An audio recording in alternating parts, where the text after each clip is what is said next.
The Horus Heresy killed somewhere between 100 billion and 1 trillion human beings. The numbers are deliberately vague in canonical sources because the Imperium stopped counting.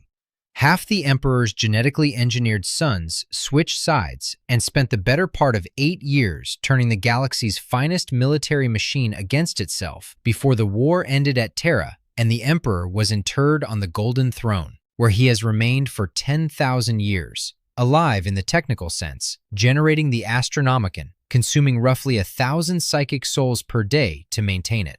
10,000 years of that, the greatest civilization humanity ever built, held in place by a coma patient and the institutional terror of admitting he isn't coming back. The Eldar's fall birthed Slaanesh, not from an enemy they failed to stop, but from what they chose to do with their civilization at its apex. Millennia of cultural excess across a psychically powerful species created a chaos god in the Immaterium, and the god ate most of their species on its way into existence. Every Eldar who dies without a soul stone feeds it further. They engineered their own extinction mechanism and called the era after it. The Necrons underwent biotransference 60 million years ago, traded their biological bodies for immortal metal shells, surrendering emotion, sensation, reproduction, and every sensory dimension of existing in exchange for permanence. The C'tan who brokered the deal consumed their souls during the process. In M41, the Necrons are waking from 60 million year stasis to find their empire fragmented into competing dynasties, their former god allies shattered into shards they carry as weapons, and their silent king, the ruler who authorized biotransference, returning from self-imposed exile because he couldn't endure what he had done to his species. Immortality, delivered exactly as promised. Chaos has had direct access to the Immaterium for 10,000 years. 13 Black Crusades, a permanent scar in space called the Eye of Terror. No lasting territorial gain. Then there are Orcs, an angry fungus that likes fighting. And in a setting engineered from the ground up to produce misery, they are the only species genuinely thriving. Spreading across the galaxy automatically, fighting everything they encounter, seeding every world they touch with biological guarantees of future invasions whether they win the battle or not. The most numerous military force in the 41st millennium, doing exactly what their designers intended, 65 million years after their designers vanished. This is the prosecutorial case. Chronological, specific, built entirely on what canonical sources say happened. The verdict at the end writes itself. Approximately 65 million years before the current setting, before the Horus Heresy, before the Emperor of Mankind, before humanity had organized itself into anything the word civilization would apply to, the galaxy already had a dominant power. The old ones don't appear in contemporary 40K politics. They don't have armies on the tabletop or territories in M41. They surface almost exclusively in deep lore discussions, and newcomers to the setting rarely encounter them outside dedicated lore communities. Establishing them properly matters here because everything in this story, the Orcs, the Necrons, the 60 million year war that shaped the galaxy's biology, traces back to these beings. The Old Ones were the galaxy's first great spacefaring civilization, established and operating tens of millions of years before the oldest current faction drew its first breath. They had mastered warp travel, warp manipulation, and biological engineering at a level no subsequent species has replicated. Their power wasn't technological in the way humanity understands technology. Machines, alloys, weapons manufacture, but biological. The Old Ones shaped life itself.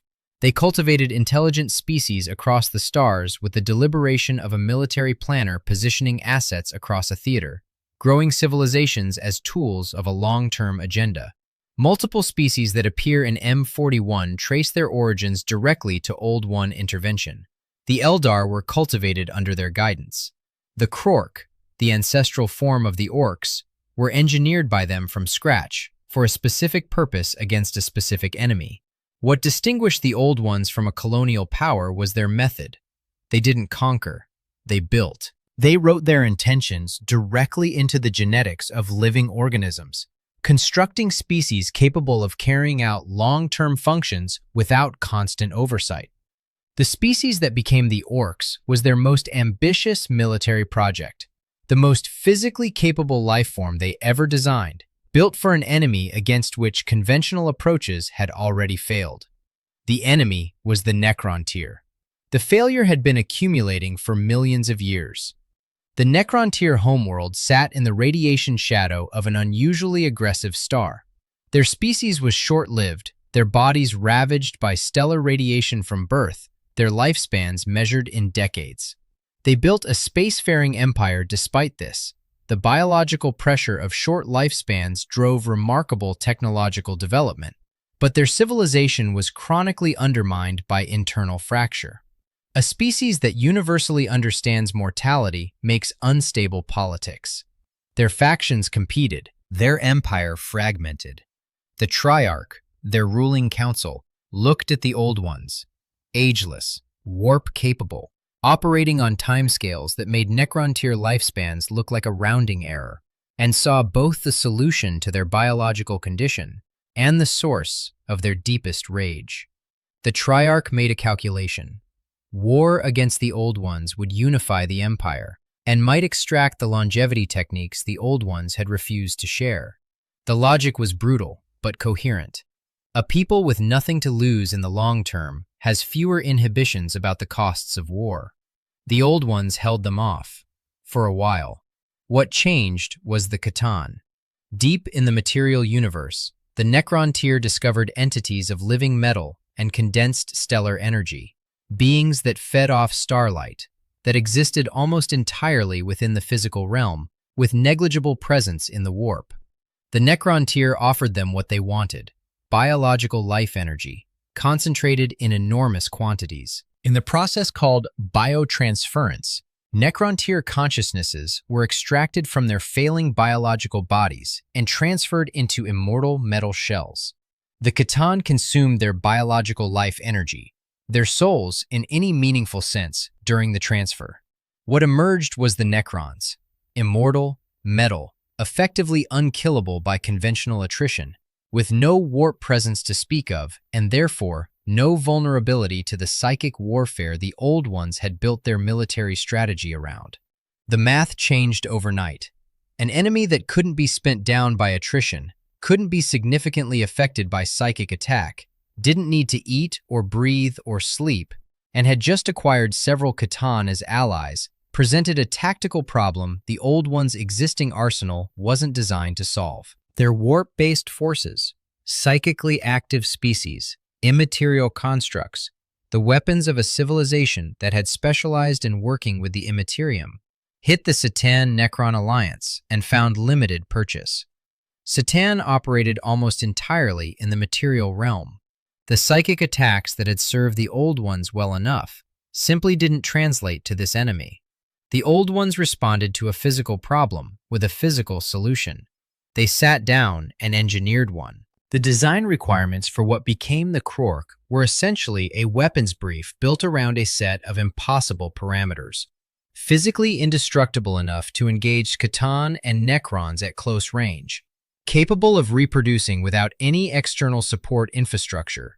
Psychically capable, but not warp-dependent, because the war was destroying the stability of the Immaterium rapidly enough that warp-dependent tactics were becoming unreliable. Genetically encoded with the drive and capacity to fight indefinitely, requiring no persuasion, no logistics of morale, no command structure vulnerable to decapitation, and fast-spreading enough to contest Necron forces across multiple planetary theaters simultaneously. The result was a species built around violence as a biological function. The anger isn't a side effect, it's the mechanism. Canonical measurements from Black Library sources place Krork at 12 meters tall. A Space Marine, the benchmark this audience already uses, stands around 2.5 meters in full power armor. A Primarch, the Emperor's genetically engineered sons who commanded the Space Marine legions, the ceiling of individual human military capability in the setting, ranges roughly 3 to 4 meters, and operates at a level that belongs more comfortably in mythology than military history. A Krork stood 3 to 4 times the height of the largest individual fighters humanity ever produced, wearing power armor that the Black Library novel Fabius Bile, Clone Lord, describes as an exoskeleton far in advance of anything the Orcs of M41 might now conceive of, let alone replicate. The Necron collector Trazyn the Infinite, whose function in the setting is essentially that of a galactic archivist, preserving historical specimens across tens of millions of years in his museum tomb on Solemnus, maintains a Krork in his collection. The specimen is described in source texts as over a dozen meters tall, in ancient power armor unlike anything a modern Orc warboss produces. Trazyn was active during the War in Heaven. He collected the specimen from an era he directly experienced and considered it significant enough to preserve across the entirety of the Long Sleep. That a Necron, a species that fought the Krork for millions of years, chose to keep one as his most prized exhibit is its own kind of endorsement. Beyond the physical dimensions, the Krork possessed a ruling intellectual caste called the Brain Boys. These were the strategists, engineers, and architects of Krork civilization, the deliberate minds who provided the coordination that turned a biologically engineered warfighting species into a functional military force. The Brain Boys understood the technology their warriors carried. They could build it, modify it, direct its deployment. The Krork's psychic capability was functional and deliberate in a way modern Orc psychic output isn't.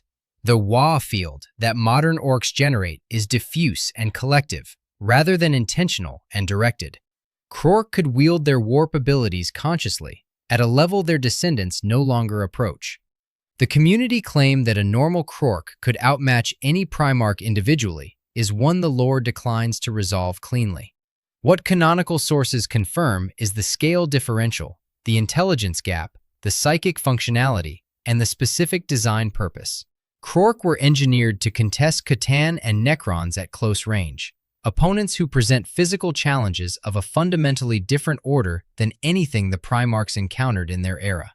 Horus killed an enormous Orc overlord in personal combat at Ulanor in M30, which sits uncomfortably against any absolute formulation of the claim. What can be established without controversy? The Krork were the most physically capable ground combat species the Old Ones ever deployed, built for the hardest enemy in galactic history. Where exactly that places them relative to Primarchs on a single combat scale is a question the evidence invites and deliberately declines to settle. The War in Heaven lasted millions of years. Both civilizations threw their full capacity into a conflict that was grinding the galaxy's infrastructure into dust. The Immaterium destabilized progressively as the war extended, psychic wounds torn through the barrier between real space and warp space by the scale of the fighting, by the billions of deaths on both sides, by the emotional turbulence of species built around psychic resonance experiencing existential conflict across millions of years. The Old Ones had bred species specifically for emotional resonance with the warp, the Eldar among them. But the more psychic life there was pouring turbulence into the Immaterium, the less stable it became. Warp entities exploited the instability. Among them were the Enslavers, creatures from the Immaterium capable of seizing control of psychic organisms, multiplying rapidly through host bodies and pouring through every weakened point between the dimensions. The Enslavers contributed to the final collapse of Krork civilization, though the exact causal sequence across a conflict spanning millions of years doesn't reduce to a clean timeline. What is clear is the end state. The Old Ones vanished.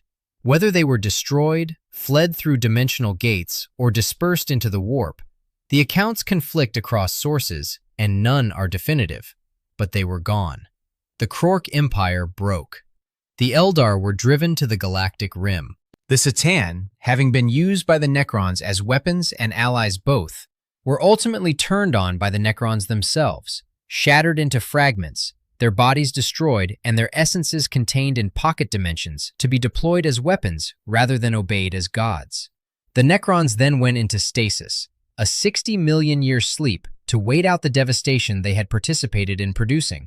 The Krork were alone, no creators, no enemies, no war to fight. The Brain Boys were intact, but without Old One resources, without the genetic maintenance infrastructure their designers had provided, without the specific war they'd been built to coordinate. They regressed. Over generations, the intellectual caste lost its function. Their descendants today are recognizable in the Runthirds, who herd smaller greenskins, and the Mech Boys, who build working technology through biological instinct rather than engineering comprehension. A Mech Boy can construct a functional engine because the knowledge is encoded in his genetics, not because he was taught it. He can't explain why it works. He can't modify the underlying design. He carries the tools without the map that would allow him to use them at their full capacity. Without the Brain Boys functioning at their designed level, the warrior caste ran on instinct, and over 60 million years of biological drift. Without genetic maintenance, without the pressure of the specific enemies they'd been designed to fight, the species changed. Modern orcs are smaller than Krork, less intelligent, less capable psychically, more internally fractious, perpetually fighting among themselves as readily as they fight external enemies. The word for this is where a genuine debate lives. Devolution implies the species moved backward, lost complexity, lost design capability, degraded from an intentional peak. The evidence supports this in obvious ways.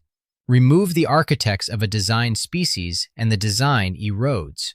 Remove the Brain Boys from their function, and the warriors operate without strategic direction.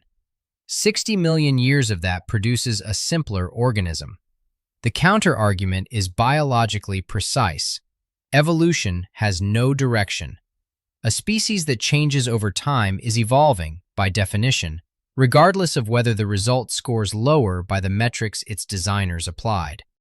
Modern orcs are extraordinarily well adapted to the actual environment they inhabit. Constant warfare, resource scarcity, no patron civilization to maintain them. Their spore-based reproduction requires nothing beyond dying. Their technology operates through biological instinct rather than education. Their psychology treats every environment as a potential war. These aren't degraded versions of Krork traits.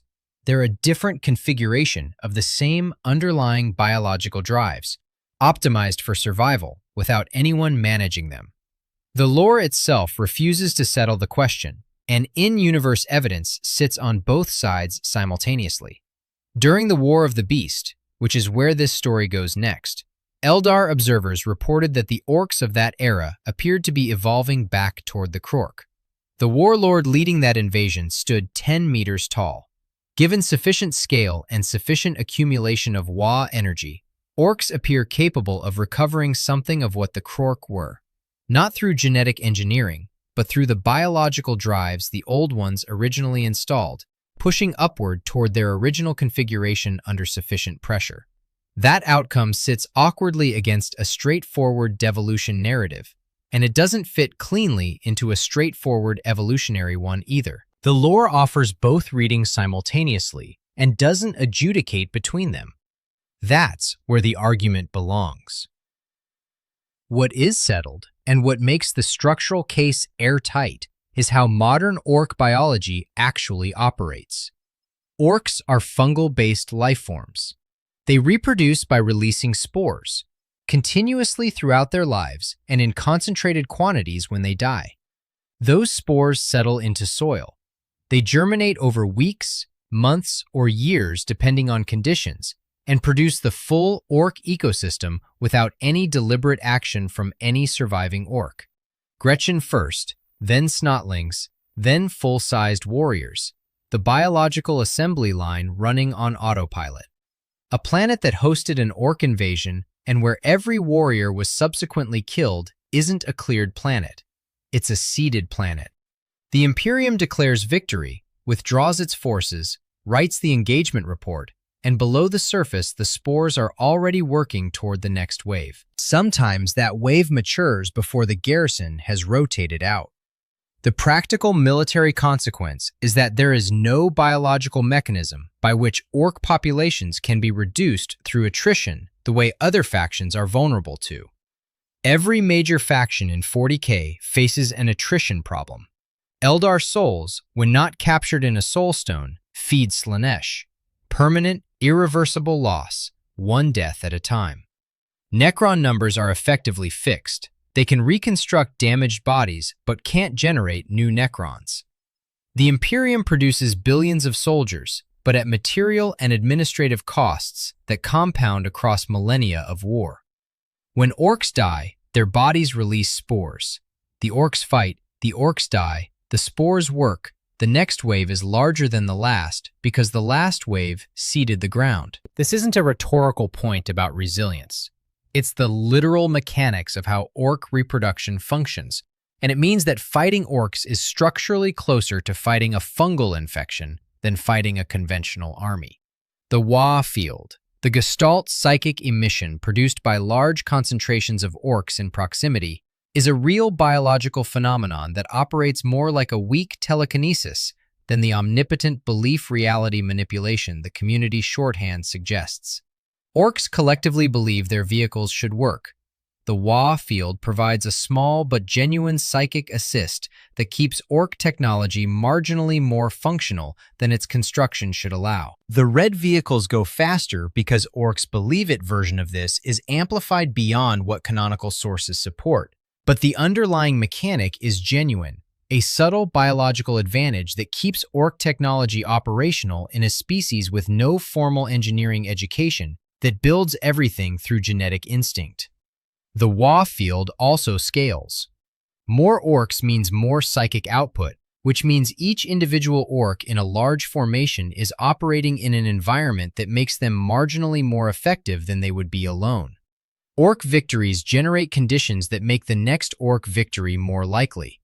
Between the spore reproduction, the Waaagh Field, and the baseline psychology of a species that experiences war as its natural and preferred state, Orcs are the only faction in 40,000 for whom the setting's defining characteristic isn't a problem. For every other faction, perpetual conflict is attrition, administrative strain, institutional decay, spiritual erosion. For Orcs, it's the biological optimum. They were designed for exactly this. They are operating in exactly the conditions their designers built them for, 65 million years after those designers disappeared. By the 30th millennium, 60 million years of spore-based expansion had produced something the newborn Imperium of Man was forced to address with the largest single military deployment in its short history. Centered on a world called Ulanor, an Orc empire had accumulated to a scale the Imperium's routine military operations couldn't contain. The Emperor of Mankind led the response personally. The Ulanor Crusade deployed 100,000 Space Marines and 8 million Imperial Army troops. The logistics of that operation, the administrative infrastructure required to move and supply an 8 million-person military force to a single planetary system, represent a commitment of Imperial resources that the Imperium would repeat only under existential pressure. The Emperor brought it to bear against one Orc empire on one world. Horus, commanding the Luna Wolves Space Marine Legion, cut through the Orc overlord Erlak Urik's bodyguard and killed the warlord in personal combat. The Imperium celebrated with the kind of ceremony that marks a civilization's peak confidence in itself. The Emperor named Horus War Master on the battlefield at Ulanor, the supreme military commander of the entire Great Crusade. The triumph was real. The threat concentrated on Ulanor was genuinely eliminated. The Orcs weren't eliminated at Ulanor. They scattered. Their spores continued working on 100 other worlds during the celebration.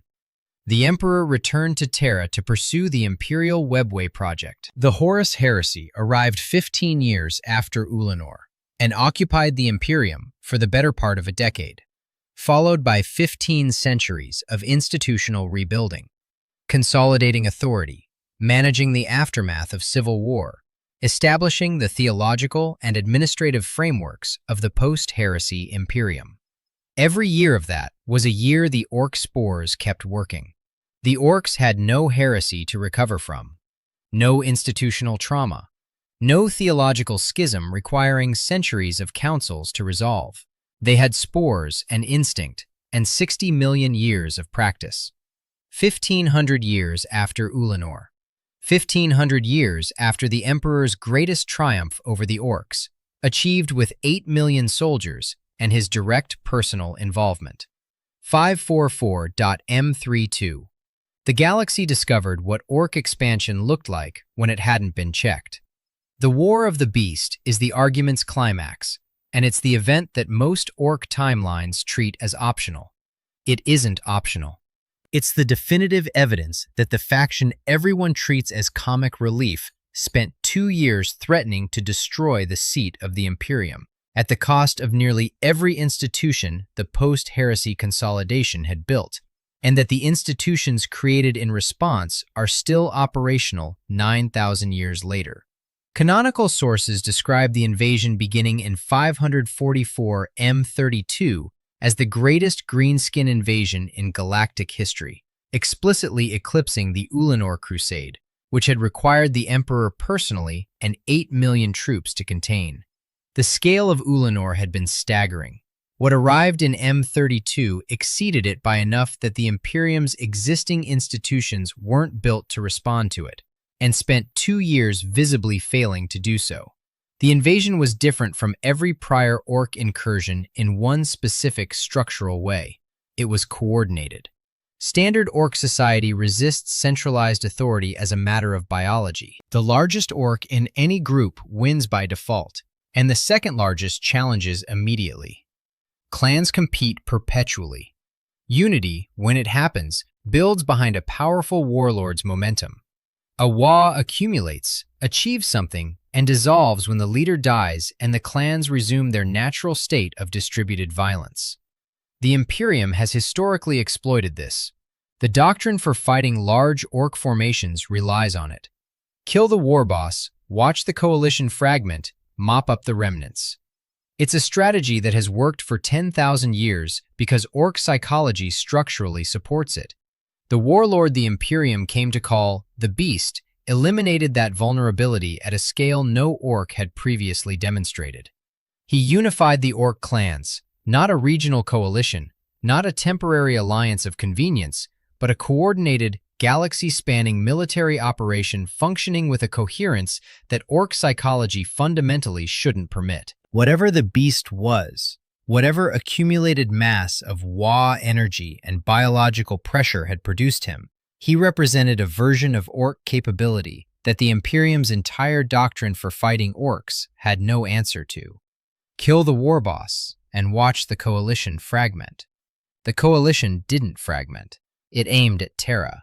His physical description from the Black Library novel, The Beast Must Die. At least 10 meters tall, with claws each the size of a space marine, each individual claw. The weapons he carried casually were larger than the soldiers the Imperium deployed as elite infantry. Eldar observers during this period reported that the Orcs appeared to be evolving back toward the Krork, and looking at those dimensions, the observation isn't dramatic license.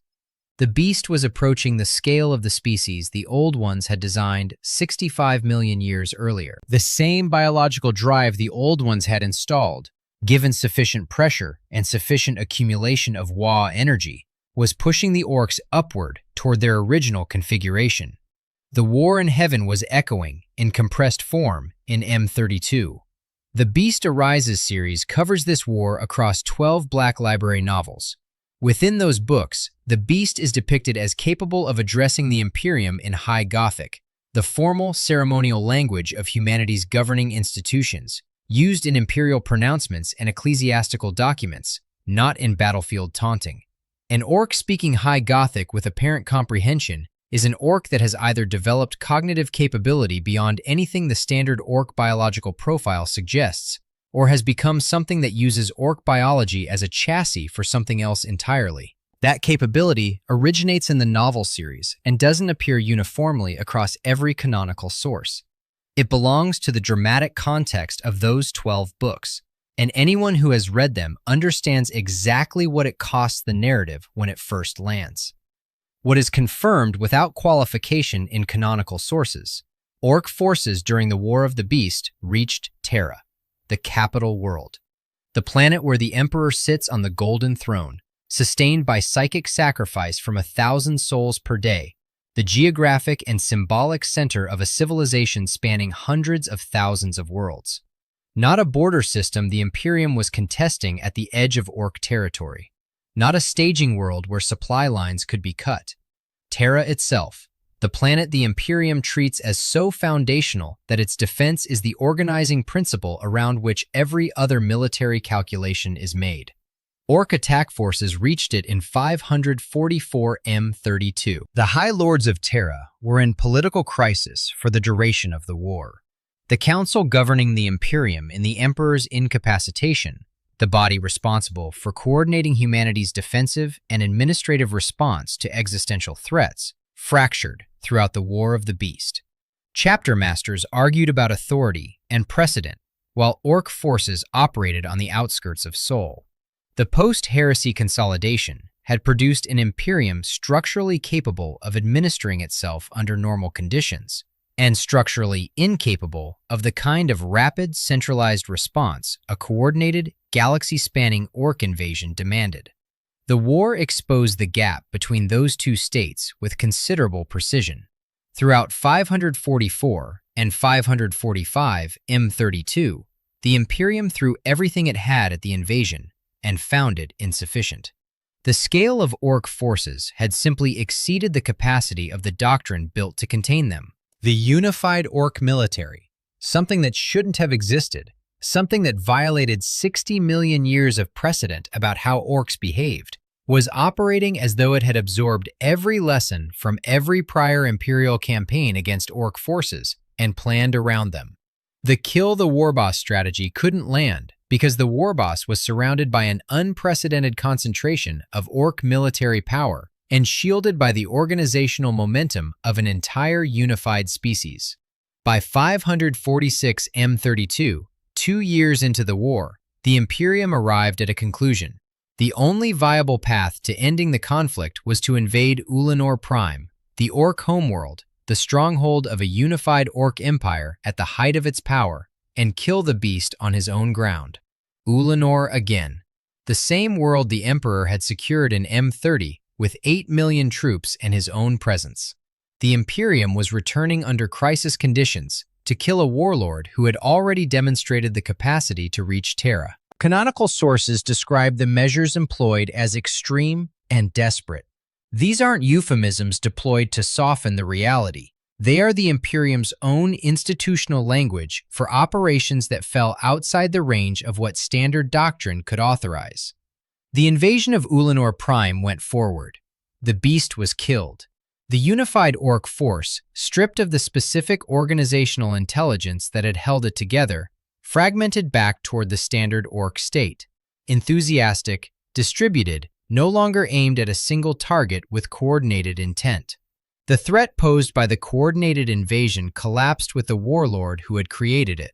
The Imperium had won, in the same sense that a city that survived a catastrophic earthquake without collapsing had won. Structurally intact, still standing, significantly worse for the experience. The canonical source's own framing of the victory as extreme and desperate tells the rest. Two institutions emerged from what the War of the Beast had demonstrated. The Ordo Xenos, the Inquisition branch dedicated specifically to alien threats, treating Xenos species as primary existential dangers rather than secondary concerns below internal heresy, was founded as a direct consequence of the war. The Death Watch, the Space Marine chapter recruited from multiple parent chapters and dedicated exclusively to fighting Xenos, considered among the Imperium's most specialized and elite forces, was also founded as a direct consequence of the war. Both exist in M41 and are considered critical components of the Imperium's defensive architecture. Every time a Death Watch kill team is deployed against a Xenos threat, against Tyranids, Necrons, Tau, any alien species the Imperium identifies as a primary danger, the institutional reason they exist traces back to Orc forces over Terra in 544 M32. The faction the setting treats as comic relief generated one of the Imperium's most prestigious military arms. Their terror became architecture. The War of the Beast is the document that proves orcs aren't background noise. 2 years, an attack on the Imperium's capital, a unified orc force the galaxy had never seen before and hasn't seen since. Institutions that still define Xenos response doctrine 9,000 years later. 9,000 years after the War of the Beast, in M41, the most prominent orc warlord in the current setting carries a title that makes the historical continuity explicit. Ghazghkull Thraka, usually shortened to Ghazghkull Thraka, holds 2 titles simultaneously. Within orc theology, he is the prophet of the Waaagh, claiming divine mandate from Gork and Mork, the twin orc gods representing cunning brutality and brutal cunning respectively. In imperial records, he is designated the Beast of Armageddon. The Imperium named him after their oldest and deepest fear. The specific title applied to the most dangerous orc in recorded history. The warlord who reached Terra in M32 is the same designation the Imperium applies to the most dangerous orc of M41. His Waaagh has engaged the Imperium across multiple battles of Armageddon and remains active in the current timeline. The observation that Ghazghkull may be growing toward Krork scale, that the same biological mechanism that produced the beast in M32 may be operating again, is a question the lore leaves productively open, running parallel to the devolution debate and belonging to the same conversation. Then there is the Octarius War, the most analytically precise illustration of the orc structural advantage in the current era. Hive Fleet Leviathan, one of the main invasion bodies of the Tyranids, a species that consumes all biological material on a planet and incorporates the genetic material into the hive mind's evolutionary library, was approaching Imperial space on a vector that intersected with the orc-held Octarius system. The Inquisition's calculation was geometrically elegant. The Tyranids needed biomass, the Orcs were biomass, and if 2 extinction-level threats could be directed into the same operational space, they might consume each other and remove 2 problems with a single decision. The strategy required minimal Imperial resources and produced, on paper, a favorable outcome regardless of which side won. What actually happened was an arms race. Tyranids adapt at the biological level with extraordinary speed. They absorb the genetic material of everything they fight and develop counter-adaptations at a pace that alarms Imperial biologists even in normal circumstances. Fighting orcs, whose bodies are redundant and built around physical durability and aggressive close combat engagement, exposed Hive Fleet Leviathan to orc physiology and tactics at massive scale across an extended campaign. The Tyranids evolved in response, developing adaptations specifically optimized to counter orc biology. The orcs, simultaneously, grew larger and fiercer from fighting a predator that was genuinely and persistently attempting to consume them. Constant existential pressure is, for orc biology, essentially optimal training conditions, the environment the old ones designed them to thrive in. Both sides became stronger. The Tyranid strain that emerged from the Octarius theater is documented as more dangerous than the fleet that entered it. The orcs that survived and expanded during the conflict were, by biological definition, the ones most capable of fighting Tyranids. And on every world where orcs had been killed by the Tyranid advance, the spores remained in the soil. The Inquisition deployed one extinction-level threat to neutralize another, and produced upgraded versions of both, distributed across a wider theater than existed when the strategy was implemented. The Octarius War didn't reduce the orc presence in that region of space. It concentrated and intensified it, then spread the results. This is the consistent pattern across every era from M30 to M41. The orcs fight. The orcs die. The spores seed the ground. The next wave is larger. Every attempt to spin them down by attrition accelerates the underlying problem. The War of the Beast tried to contain the largest orc force in galactic history and produced the Death Watch. The Octarius Gambit tried to use a Tyranid hive fleet as a weapon against an orc empire and produce stronger orcs and stronger tyranids both. There is no institutional or biological mechanism by which attrition works against orc populations the way it works against every other faction in the setting. The comparison that closes this case doesn't need to relitigate every faction's catastrophes in detail. What it needs is the proportionality of the failure. The Imperium's founding disaster was internal. The Horus Heresy was the Emperor's own sons. 10,000 years of theological stagnation since have converted a civilization originally capable of expansion and innovation into one that processes new ship design approvals on a timeline measured in centuries. The Imperium fights constant wars on dozens of fronts simultaneously and calls this the normal operating condition. The Necrons entered biotransference voluntarily, knowing the physical terms of what they were trading. The C'tan took their souls during the transfer as the cost of the immortal bodies. 60 million years later, the Silent King is returning from self-imposed exile because the distance from what he authorized was insufficient. Immortality works exactly as specified. The fine print was present throughout. Chaos can't achieve lasting territorial victory as a structural matter. The nature of chaos power prevents the coordination required to convert military pressure into permanent conquest. 13 Black Crusades. No lasting gain. The Tau are optimistic and organized and fighting in a galaxy that eliminates the optimistic and organized on geological timescales. Their sphere of influence remains modest. The Orcs were engineered 65 million years ago as weapons against an enemy that no longer exists in the form they were built to fight. They lost their creators.